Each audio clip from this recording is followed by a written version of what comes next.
Balitang entertainment. Nasasangkot sa kontrobersya ang Miss Universe Philippines organization ngayon dahil sa umano'y hindi pagbabayad sa gumawa ng kanilang trophy. Sa isang Facebook post, sinabi ng trophy designer na si Jeff Albea na hindi siya binayaran ng MUPH para sa trophy na dinesenyo at ginawa niya sa Coronation Night. Naglaho raw parang bula ang MUPH, no? Hindi na raw tatanggap si Jeff ng kahit isang sentimo mula sa organization.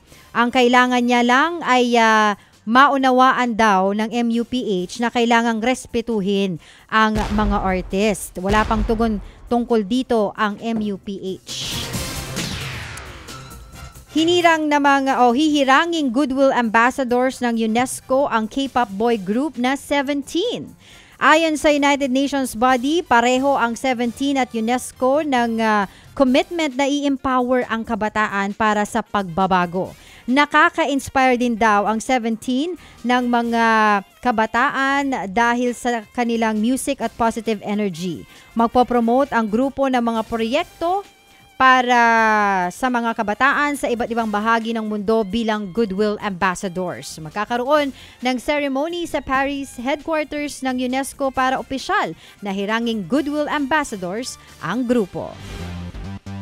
Samantala, determinado naman si Celine Dion na makabalik sa pagkanta sa kabila ng kanyang rare neurological condition na stiff person syndrome.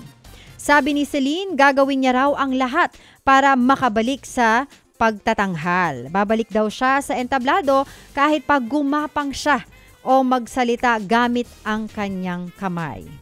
Noong 2022, kinansela ni Celine ang kanyang tour dahil sa kanyang sakit na nagdudulot ng severe spasm sa iba't ibang bahagi ng katawan. Ayon sa singer, pakiramdam niya may sumasakal sa kanya dahil sa sakit. Noong Grammy Awards, ang latest na public appearance ni Celine Dion. Ted Filon at DJ Chacha ngayon nasa Radyo 5 92.3 News FM Monday to Friday 6 to 10 a.m.